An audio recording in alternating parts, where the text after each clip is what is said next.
तो दोस्तों bank of Maharashtra ने अपने क्वार्टर वन के नंबर को डिस्क्लोज कर दिया है। तो चलिए देखते हैं क्या है क्वार्टर वन के नंबर्स के अंदर। डाटा लाख्स में है, मैं आपको क्रोस में बता रहा हूँ। तो देखिए पिछले क्वार्टर की बात करते हैं तो पिछले क्वार्टर में कंपनी का टोटल इनकम 7,711 करोड़ के आसपास था। पिछले साल देखते हैं तो 6,768 करोड़ के आसपास, जबकि अभी देखें तो बढ़ के 7,878 करोड़ आपको जाता हुआ देखने को मिला। तो कंपनी का टोटल इनकम देखें तो आपको साल दर साल क्वार्टर क्वार्टर आपको बढ़ता हुआ देखने को मिल रहा है।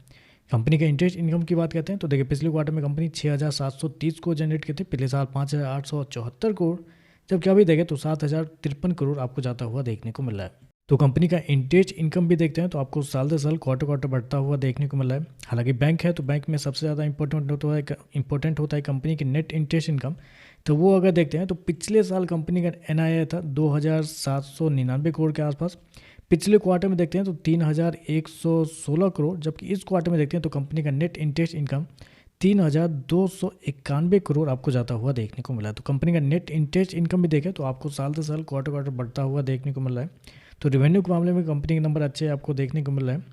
खर्चे की बात करते हैं तो देखिए पिछले क्वार्टर में कंपनी खर्चे 5,191 करोड़, पिछले साल 4,474 करोड़, जबकि अभी देखें तो 5,308 करोड़ आपको देखने को मिल रहा है। तो खर्चे देखें तो खर्चे हालांकि ठीक है, कंट्रोल में ही आपको देखने को मिल रहा है। चलिए कंपनी का प्रोविजन क्या निकलता है पहले वो देखते हैं।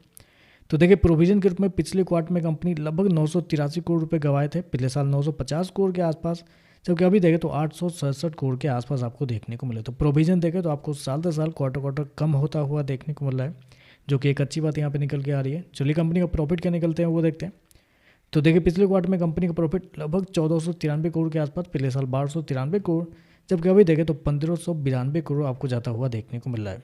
तो साल दर साल जाते हैं तो साल दर साल कंपनी के प्रॉफिट के अंदर भी लगभग 25% के आसपास की तेजी आपको देखने को मिले, जबकि क्वार्टरली बेस पे जाते हैं तो क्वार्टरली बेस पे भी कंपनी के प्रॉफिट के अंदर 7% के आसपास का जंप है। तो कंपनी का प्रॉफिट देगा तो प्रॉफिट भी आपको बढ़ते हुए देखने को मिल रहा है।